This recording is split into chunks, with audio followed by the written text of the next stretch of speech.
দেখেন দোস্ত, এটা অসভ্যতা। প্রাপ্তবয়স্ক ছেলে, বালেক ছেলে একজন আরেকজনকে জড়াইয়া ধরা, এটা অসভ্যতা, এটা অশ্লীলতা, এটা বেহায়াপনা, এটা নোংরামি, এটা নোংরামি, এটা শাহওয়াতের গোলামি। হাইসো না, তামসা মনে করো না, নিজেরে নিজে নষ্ট করে দিও না। আমি বললাম কমপক্ষে 15 বছর থেকে 14 পরে 15 বছর বয়স যখন ছেলেটার হয়, তখন সে বালেগ হয়, তার বীর্যপাত হয় যে কোনো সময়, তখন সে প্রাপ্তবয়স্ক, তার উপরে গোসল ফরজ হয়, তখন তার ভিতরে যৌন চাহিদা পূর্ণ থাকে। তখন থেকে, সেই থেকে যেই সমস্ত ছেলে পেলে এরকম প্রচন্ড আকর্ষণে একজন আরেকজনকে জড়ায়া ধরে, এটাও সমকামিতার অংশ, এটা গুনার অংশ, এটা ভালোবাসা না, এটা বন্ধুত্ব না, এটা অবৈধ, এটা অসভ্যতা। তুমি তাকে এইভাবে প্রচন্ড ভাবে জড়িয়ে ধরবা কেন? বলবেন আপনি হুজুররা একটু বেশি বাড়াবাড়ি। না, বাড়াবাড়ি না, বাড়াবাড়ি না, তোমারে জাহান্নাম থেকে মুক্তি দেওয়া, তোমারে ফিরাবার চেষ্টা করা, বাপ, ফেরাবার চেষ্টা করা। এই জন্য দুস্থ, কোরআনুল কারীমে আল্লাহ বলছে ওয়ালা তাকরাবু জিনা, শুধু জিনা করো না এটা বলে নাই, আল্লাহ বলছে যতভাবে হইতে পারে জিনা, ব্যভিচার, নিজের এক কথায় লজ্জাস্থানের যেই কোনো গুনাহ হইতে পারে তার কাছেও যেও না, কাছেও যেও না। এজন্য কোনো মেয়েকে দেখলে তো আর আমি তার সাথে জিনা করি নাই না, এটা ধীরে ধীরে তোমাকে জিনার দিকে নিয়ে যাবে, এর সাথে হোক আর অন্য কারোর সাথে। কমপক্ষে না পারলে মন তো চাইবে, কমপক্ষে হারাম কল্পনা তো জাগবে। এই জন্য ভাই একটা ছেলেই বুঝো, আমি বড় আশা নিয়ে বলি, অনেকটা খোলামেলা বলে ফেলি, উদ্দেশ্য আমার একটাই, কেউ ফিরুক, কেউ ফিরুক, কেউ বদলাক, কেউ বদলাক। আজকে বললাম না, মা বাবা সবাই আমরা অভিভাবক শ্রেণী, আহারে আমাদের 14-16 বছরের ছেলে পেলেদেরকে সম্পূর্ণ ওর হাতে ছেড়ে দিছে, ছেলেটাকে পুরাপুরি তার নিজের হাতে তুলে দিছে। বাবা, তোমার চুল, তোমার পোশাক, তোমার কোন জামা ভাল লাগে, কোন গেঞ্জি ভাল লাগে, কোন প্যান্ট ভাল লাগে, তুমি খাইবা কি, কাকে পছন্দ করবা, কোন বন্ধুদের সাথে চলবা, বিকালে আড্ডা দিবা কোথায়, রাতে আড্ডা দিবা কোথায়, সব কিছু তোমার পছন্দ। তো your wish your life, your life your wish, তোমার জীবন তোমার পছন্দ, যার সাথে মন চায়, যা মন চায় তুমি নষ্ট হইয়া পচ্চা গইল্লা যাও, টাকা লাগলে আব্বার কাছ থেকে নিও, ভাত লাগলে তোমার মার কাছ থেকে গিয়ে খাই, শেষ। পেটে বুক লাগলে মায়ের রান্না করে রাখছে, আইসো ভাত খাইয়া যাইও, টাকা লাগলে তুমি সত্য বললা পারো, মিথ্যা বললা পারো, আমি আব্বার থেকে টাকা নিয়ে যাও, খালাস, এবার তোমার জীবন তুমি গড়ো। না না, এই পৃথিবীর ইতিহাসে সৃষ্টির প্রথম থেকে নিয়ে আজ পর্যন্ত মানুষের জীবন গঠনে তার উপরে কারো তত্ত্বাবধান থাকতে হয়, কেউ তাকে ধরে রাখতে হয়, কেউ তাকে টেনে ধরতে হয়, মন্দ পথ থেকে ফিরাইতে হয়, উত্তম পথে চালনা করতে হয়, নাইলে হয় না। নিজে নিজে মানুষ হয় না, নিজে নিজে জানোয়ার হয়, নিজে নিজে জানোয়ার হয়। এই জন্য গাভীর বাচ্চা, গাভী বাছুর, আপনার 2 বাজারে গাভীর বাছুর হওয়ার 1 মাস পরেই 2 মাস পরে গাভী বেচালা, কোনো অসুবিধা নাই। বাছুর এটা এমনি আমনের এই দৌড়ায় মরে 1 মাস খাইয়া এটা বাচ্চা যাবে, কারণ এর কোনো তরবিয়তের কিছু নাই, এর কোনো আখলাক গঠন, চরিত্র গঠন, জীবন গঠনের কোনো বিষয় নাই। কিন্তু মানুষের বাচ্চা আর গাভীর বাচ্চা এক না। মানুষের বাচ্চা কারো তত্ত্বাবধানে থাকতে হয়, বাবা খেয়াল রাখতে হয়, মা খেয়াল রাখতে হয়, অভিভাবক খেয়াল রাখতে হয়। আমি ঘরের বারান্দায় বসছি, আমার মা আমার ডাক দিয়ে ভিতরে নিয়ে আসছে, আব্বা ভিতরে আইয়া বইও। আমি বলছি মা কি হইছে? মা বলছে ফুত, ওই বাসার কাজের মেয়ে তোর দিকে তাকায় ছিল, মা দেখছি, এই জন্য তোরে ডাইকা নিয়ে আসছে। আমার পুরা জীবনে আমি একটা টুপি লাল 4টা ফুলওয়ালা একবার একটা টুপি পরছিলাম, আমার আব্বা আমার টুপি খোলায় ফেলছে, বলছে না আব্বা ঠিক আছে, আমি জীবনে কোনোদিন বাবা সাদা টুপি ছাড়া অন্য টুপি পরি নাই, তুইও পরিস না আব্বা, নাজায়েজ না। রঙিন টুপি কি নয়, হারাম বলতেছি না, কিন্তু বাবার একটা কি কথা খুলে ফেলছে। আমি জীবনে একবার শুধু একটা পাঞ্জাবি আপনার এই বুতামের কাছে এমব্রয়ডারি করা এদিক দিয়া রেডিমেড একটা পাঞ্জাবি কিনছিলাম। আমার বড় ভাই প্রথম যে বেলা পড়ছি, বড় ভাই দেখেই আমার গায়ের থেকে ধৈর্য, গায়ে পড়া অবস্থায় টান দিয়ে সিরা টুকরা টুকরা করে ফেলাই দিছে। কেউ ধরে রাখতে হয় বাপ, কেউ ধরে রাখতে। আজ তোমাদেরকে ছেড়ে দিছে বাবা, যে আব্বা ধর, তোর 12,000 টাকার মোবাইলের কাছে তোকে তুলে দিলাম, তোর 16,000 টাকার মোবাইলের হাতে তুলে দিলাম, তোর জীবন তোর হাতে। যার কারণে বদনসিব সন্তান আর কোনোভাবেই আল্লাহও চেনে না, আখেরাতও চেনে না, ডানও চেনে না, বামও চেনে না, কর্তব্যও চেনে না, করণীয় বুঝে না। কি খায়, কি করে, কার মতো চুল রাখে বলতেও পারত না। বাস্তবতা এটা, মানে তার তো কোনো অভিভাবক নাই। কে তার চুল ঠিক করে দিবে, কে তার চেহারা ঠিক করে দিবে, কে তাকে বুঝায় দিবে যে দাড়ি লম্বা করো, কে তাকে বুঝায় দিবে মুছ ছোট করো, কে তাকে বুঝায় দিবে টয়লেট পেপার ব্যবহার করো। আমি তো আলহামদুলিল্লাহ আমার 9 বছরের বাচ্চাকেও এখনো বলি, আব্বু টয়লেট পেপার নিছু কিনা, ওরে বারবার মনে করাই দিছি। ফজরের নামাজে আলহামদুলিল্লাহ এমনি বুঝাচ্ছি, দাঁড়ায় থাকি তো ছেলে আমার উঠলে বাপ্পু তজু করে তো মসজিদের জামাতে যাইতে চেষ্টা করি। এটা আমার জিম্মাদারি। আপনাদেরকে কিছু বলা, এটা যদি আমার দায়িত্ব হয়, আমার সন্তানকে ঈমান আমল শিখানো, আমার বিবির ঈমান আমলের দিকে নজর রাখা, আমার মেয়ের ঈমান আমলের দিকে নজর রাখা, খোদার কসম এটা আমার আপনাদের চাইতে বেশি দায়িত্ব। আপনাদেরকে বলা এটার চাইতে ওইটা আমার কি বেশি দায়িত্ব। অতএব শেষ কথা এটাই, আযুকু আযাবাল খুলদি বিমা কুনতুম তা'মালুন। আল্লাহ বলে, বান্দা সেদিন তুমি আমাকে ভুলে গেছিলে, আজ আখিরাতে আমি তোমাকে ভুলে গেলাম। অতএব অনন্তকালের জন্য আযাবাল খুলদ, খুলদ মানে অনন্তকাল, অনন্তকালের জন্য তুমি তোমার মন্দ কর্ম নাফরমানির বদলায় জাহান্নামের আযাব ভোগ করতে থাকো। যা নাফরমান, আজ তোকে আমি চিনি না, যা এবার তোর কোন বাপ থাকলে তুই বল গিয়া তোর বাপের সুপারিশ করতে, যা তোকে জাহান্নাম থেকে বাঁচাই। আল্লাহ যদি কারো জাহান্নামের ফয়সালা দেয় তাকে ফিরাবে কে? নবী তো সুপারিশ করবে, নবী ফয়সালা দেবে না। আপনি না বুঝলে আবার জিগায়েন বালা হুজুরে, বুঝের হুজুরে জিজ্ঞাসা করে, বুঝ মানে আলেম কি। নবী সাল্লাল্লাহু আলাইহি সাল্লাম সুপারিশ করবে। সুপারিশ মানে ফয়সালা, সুপারিশ মানে আবেদন, আবেদন। দরখাস্ত মানে ফয়সালা, দরখাস্ত কারো কাছে দিতে হয়, অন্য কেউ এটা কি করে মঞ্জুর করে। তো নবী তো সুপারিশ করবেন, ফয়সালা দেবে কে? আল্লাহ, আল্লাহ, আল্লাহ। এজন্য নবীজিকে আল্লাহ বলছে, বন্ধু এ পরিমাণ আমি জাহান্নাম থেকে মুক্তি দেব, আপনার উম্মত জান্নাতে আমি এত বেশি পরিমাণ দেব, আপনার মুখে হাসি ফুটবে, আপনারে খুশি করাবো, আপনারে নারাজ করব না। আল্লাহ আমাদের প্রত্যেককে ঈমান আমল দান করেন। আল্লাহ আমাদের প্রতিটা সন্তানকে কবুল করেন। এই মাদ্রাসা আল্লাহ কবুল করেন, এই এতিমখানা আল্লাহ কবুল করেন। এই মাদ্রাসা আল্লাহ সরকারি মাদ্রাসা, এখন দাখিল না আলিম, দাখিল মাদ্রাসা আল্লাহ কবুল করে নেন।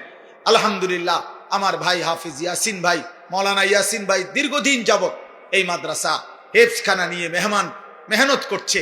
আলহামদুলিল্লাহ সেই নাসির ভাই যখন আমার কাছে গেছিলেন বলছিলেন, সেই থেকে নিয়ে নিয়মিত আমরাও মাঝে মধ্যে যখনই সুযোগ পাই আসতে চেষ্টা করি। আজকেও সেই সূত্রে আসলাম।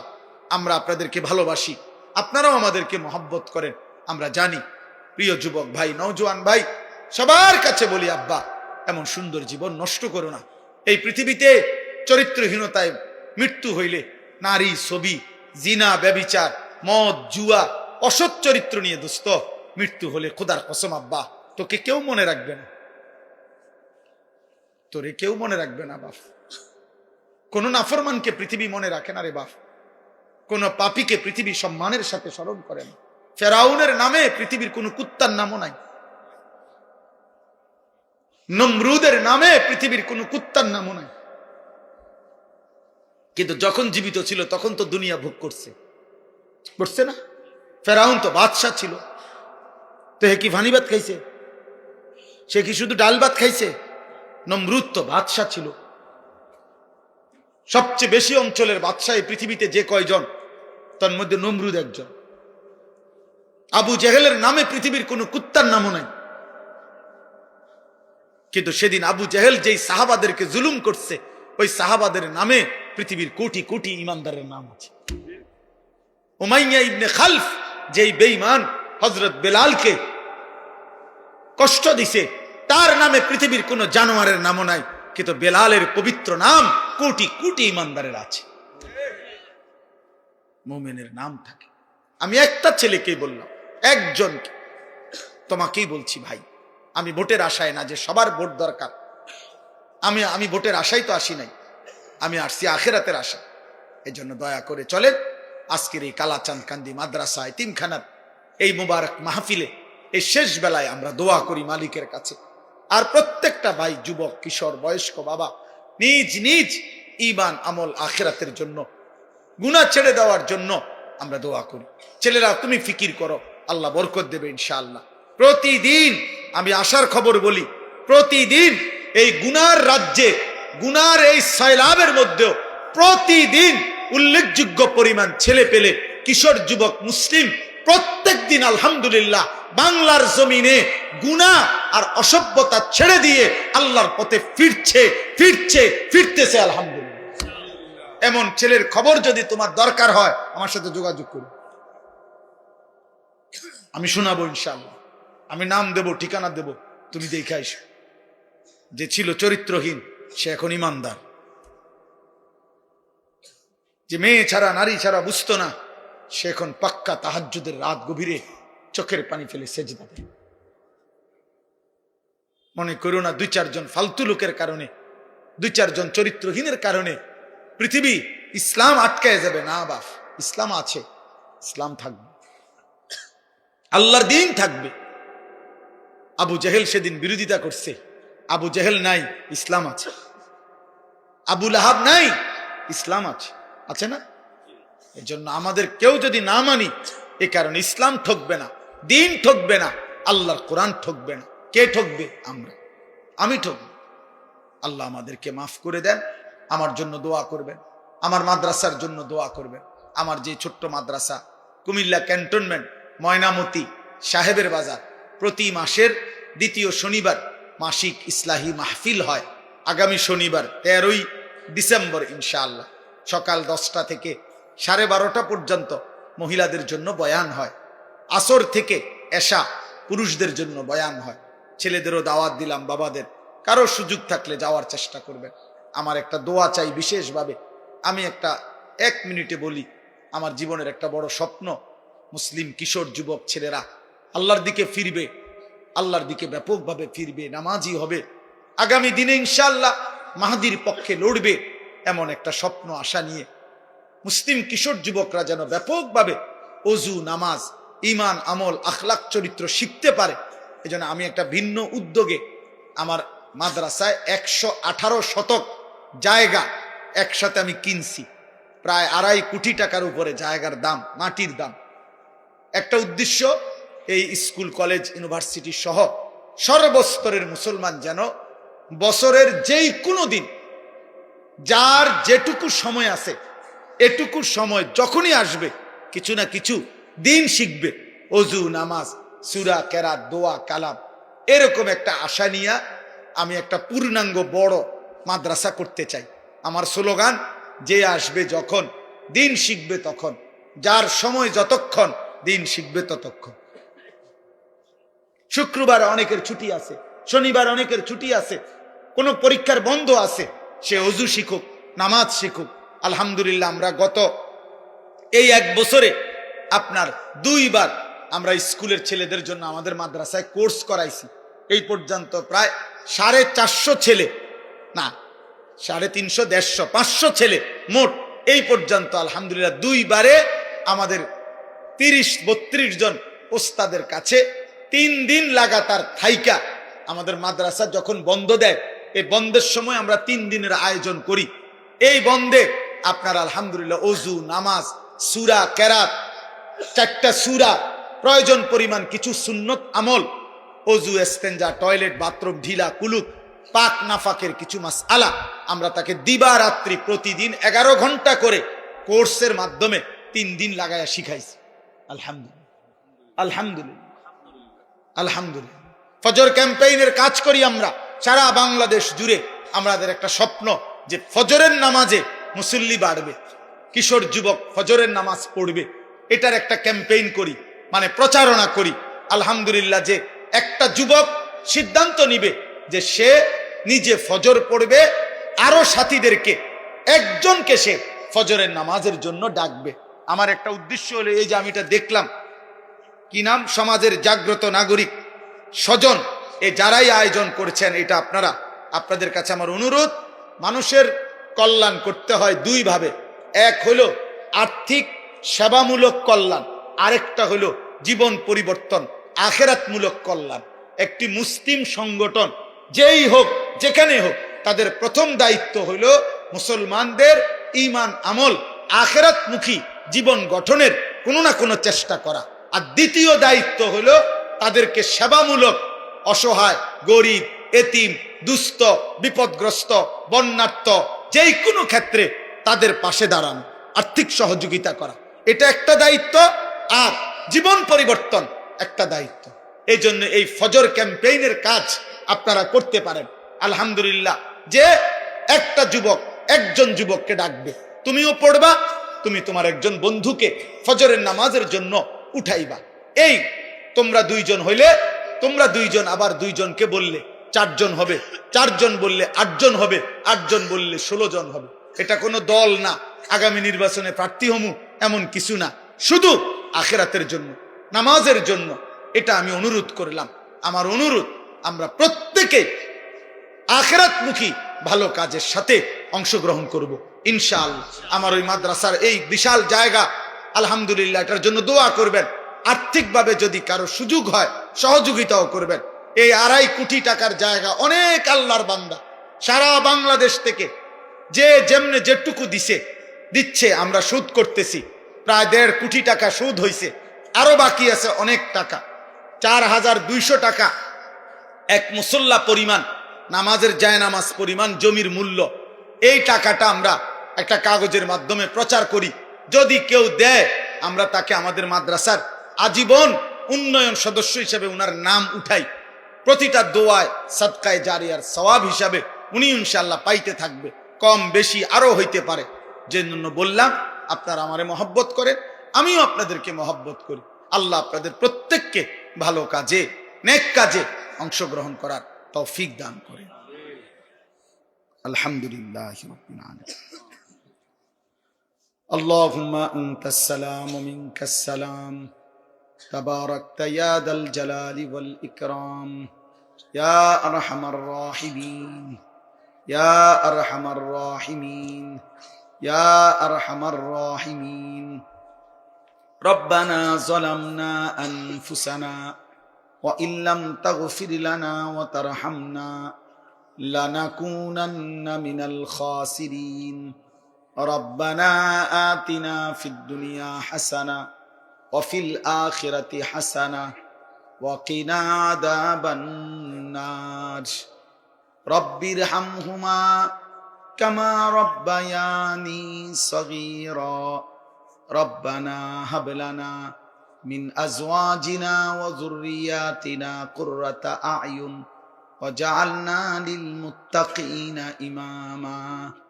মাওলায়ে কারীম, আপনি মাফ করে দেন, রাত অনেক গভীর, মাওলা মাফ করে দেন। আল্লাহ আপনি মাফ করে দেন, আয় কারীম আপনি মাফ করে দেন।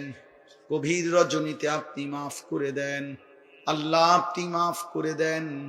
আযাব দিলে আপনার কোনো লাভ নাই, মাফ করে দিলে আপনার কোনো ক্ষতি নাই।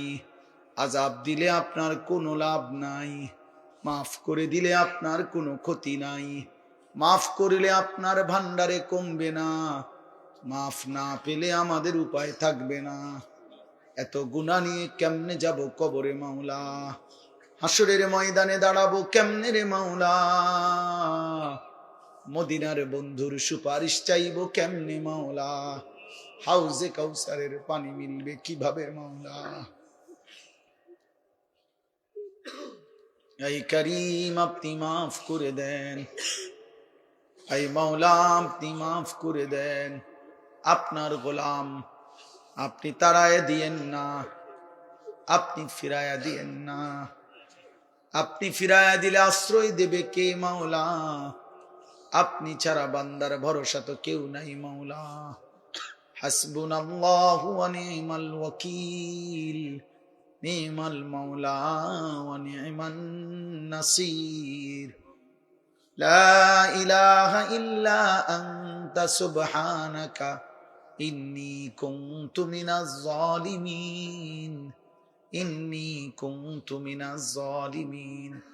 মাফ করে দেন রে মাওলা, মাকে মাফ করে দেন, বাবাকে মাফ করে দেন, দাদা দাদি নানা নানিকে মাফ করে দেন, চাচা মামা ফুফা খালুকে মাফ করে দেন, চাচি মামি ফুফি খালাকে মাফ করে দেন। আল্লাহ বিবিকে মাফ করে দেন, ছেলে মেয়েদেরকে মাফ করে দেন, ভাই বোনদেরকে মাফ করে দেন, দোস্ত আহবাবদেরকে মাফ করে দেন, সমস্ত কবরবাসীদেরকে মাফ করে দেন, সমস্ত কবরবাসীদেরকে মাফ করে দেন, সমস্ত কবরবাসীদেরকে মাফ করে দেন। আল্লাহ কেউ মা হারিয়েছি, কেউ বাপ হারিয়েছি, কারো মাও নাই বাপও নাই। এই মুহূর্তে ঘরে ফিরে গেলে আমরা প্রত্যেকেই কারো লেফ কারো কম্বলের নিচে আমরা শুয়ে যাব মাওলা। আল্লাহ অন্ধকার কবরে ঠান্ডা মাটির গভীরে আমার আব্বা কেমনে জানি আছে কবরে মাওলা।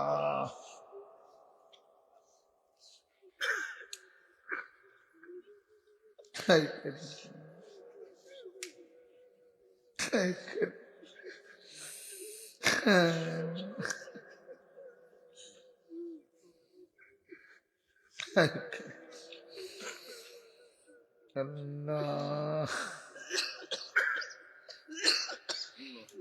আল্লাহ বাবার কবরে আল্লাহ জান্নাতের বিছানা বিছিয়ে দেন, জান্নাতের লেফ কম্বল দিয়ে দিয়েন, মায়ের কবর নূরে নূরে ভরপুর করে দেন। আত্মীয় স্বজন বংশধর যে যাকে হারিয়েছি মাওলা, আল্লাহ অন্ধকার কবর নূরে নূরে ভরপুর করে দেন, আপনি মাফ করে দেন। আল্লাহ বছরের পর বছর ধরে এই মসজিদ মাদ্রাসা এতিমখানা আল্লাহ আল্লাহ সব আয়োজন যারা যখন যতটা সহযোগিতা করেছিল, কেউ জমি দিল, কেউ টাকা দিল, কেউ পয়সা দিল, কেউ বুদ্ধি দিল, কেউ পরামর্শ দিল, কেউ ছিল জনগণ, কেউ ছিল কমিটি, কেউ ছিল শিক্ষক, কেউ ছিল ছাত্র, হতে পারে মাওলা। এই প্রতিষ্ঠানগুলোর খেদমত করতে করতে আজ কতজন কবরে চলে গেছে।